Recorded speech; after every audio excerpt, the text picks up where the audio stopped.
Você montou um aquário, 100 filhotes. 48 horas depois, você olha para o tanque. 53 somem. Você acha que foi doença, você acha que foi erro seu? Não foi. Eles estão sendo comidos pelos próprios pais. E o pior, é exatamente o que deveria acontecer. Bem-vindo ao Arquivo Obscuro. Hoje investigamos por que o infanticídio é a decisão reprodutiva mais racional que um peixe pode tomar. Prepare-se para rever o que significa ser pai. Vamos começar com um número. 95%. Em algumas espécies de recife de coral, apenas 5 filhotes em cada 100 sobrevivem à primeira semana.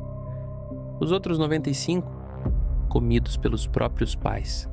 Agora pensa nisso por um segundo.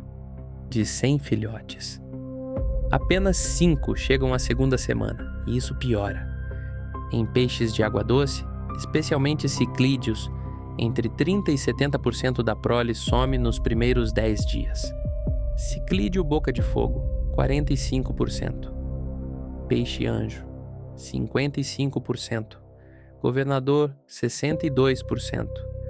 Mas aqui está o detalhe que destrói a explicação fácil. Peixes em cativeiro, com comida abundante, sem predadores, sem escassez, cometem infanticídio na mesma taxa. Não é fome, não é estresse, é lógica, e é aqui que tudo muda. Como um peixe decide comer o próprio filho? O cérebro do peixe faz uma pergunta simples. Vale a pena manter esses filhotes vivos? Ou é melhor transformá-los em energia para tentar de novo? Parece frio. E é, mas o sistema é muito mais sofisticado do que a maioria das pessoas imagina. Primeiro, o peixe reconhece os próprios filhotes. Não é instinto cego. O peixe identifica a própria prole por odor, tamanho e padrão de cor. Distingue os próprios filhotes dos filhotes de outras fêmeas e trata os dois grupos de forma completamente diferente. Isso não é reflexo, é discriminação cognitiva. Segundo, o cálculo de sobrevivência. O cérebro do peixe, alguns com apenas 0,1 grama, executa uma análise em tempo real. Custo de cuidar, energia gasta em vigilância, limpeza do ninho, risco de predação e perda de oportunidades futuras de reprodução. Benefício de cuidar, continuação genética, mas apenas se a taxa de sobrevivência esperada passar de 20%. Se a equação falhar, o peixe come a prole e reinveste a energia em reprodução futura. E isso piora ainda mais. Terceiro, os gatilhos, o que dispara a decisão. Alta densidade populacional dobra a taxa de infanticídio, de 30% para 60%. Tamanho da prole, uma ninhada de 500 alevinos vai consumir todo o alimento disponível. Comendo metade agora, os sobreviventes têm chances reais. Ambiente hostil, falta de plantas e refúgios, aumenta infanticídio em 40%. Mas aqui está o detalhe mais perturbador do segmento. Quarto, quem mata mais e por quê?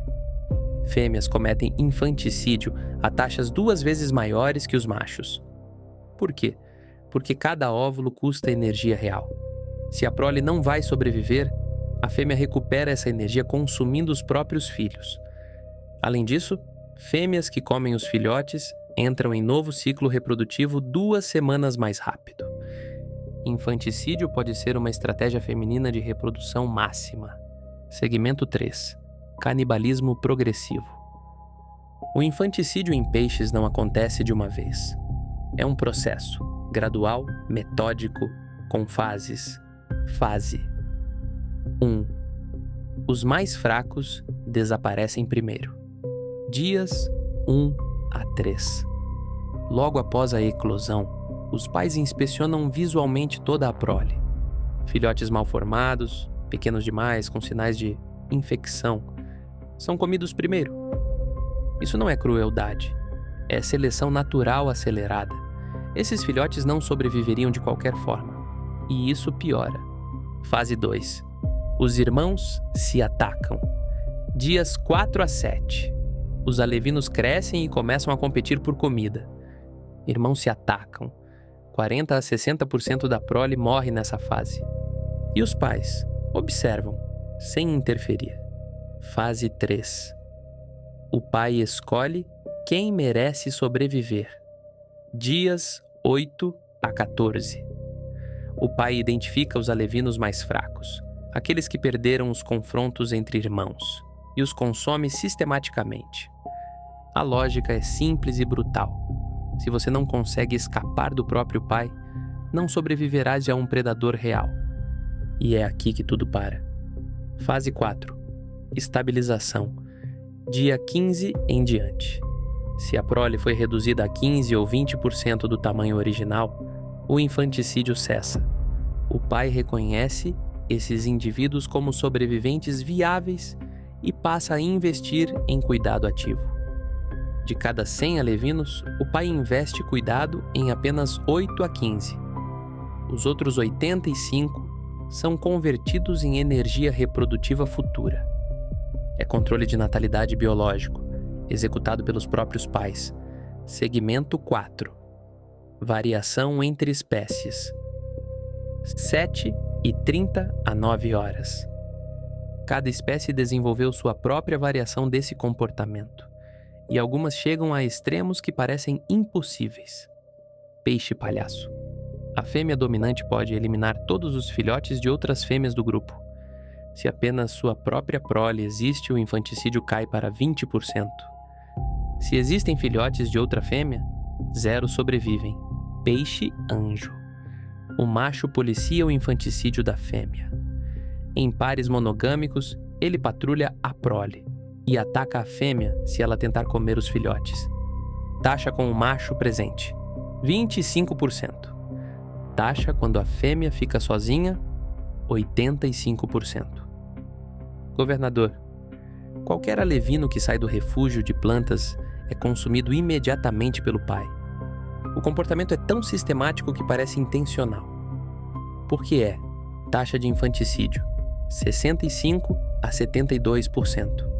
E há algo mais perturbador ainda nessa história. Segmento 5. Paradoxo evolutivo. Se o infanticídio é tão eficiente, por que nem todos os peixes fazem isso? A resposta revela um paradoxo evolutivo. E depois, algo sobre nós mesmos. Teoria 1. O custo geracional. Peixes que cuidam bem da prole têm mais descendentes vivos ao longo de 100 gerações. Infanticídio é ótima tática a curto prazo, mas perdedora no longo prazo. Teoria 2. Seleção sexual. Fêmeas evoluíram para preferir machos que não são infanticidas.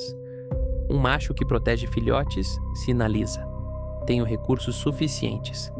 A seleção sexual penaliza infanticídio. Teoria 3. Equilíbrio. Em populações naturais, peixes infanticidas e cuidadosos coexistem. O sistema evolutivo mantém ambas as estratégias porque eliminar qualquer uma cria vulnerabilidade. E agora, a parte que você provavelmente não esperava. Esse comportamento não é exclusivo de peixes, primatas, lêmures, populações humanas ancestrais em contexto de escassez extrema. O infanticídio existiu e foi selecionado na própria história evolutiva da nossa espécie. Não é um comportamento aberrante. É uma opção evolutiva racional em ambientes de recursos limitados. A diferença entre nós e o peixe é simples. Nós desenvolvemos a capacidade cognitiva de rejeitar esse cálculo, mesmo quando ele seria racional. Peixes não têm essa opção. Da próxima vez que você olhar para um aquário, para aquele pai que parece cuidar dos filhotes com tanto zelo, saiba que ele está simultaneamente calculando qual deles vai comer. Não é personalidade, não é escolha moral, é algoritmo reprodutivo. O infanticídio em peixes não é um bug na natureza. É uma feature, uma estratégia tão antiga que precede os mamíferos, que precede os dinossauros, codificada em 300 milhões de anos de evolução. A natureza não é cruel. Ela é eficiente. E às vezes, eficiência parece crueldade. Este foi mais um episódio de Arquivo Obscuro. Se você olhar diferente para aquele aquário agora, mission accomplished.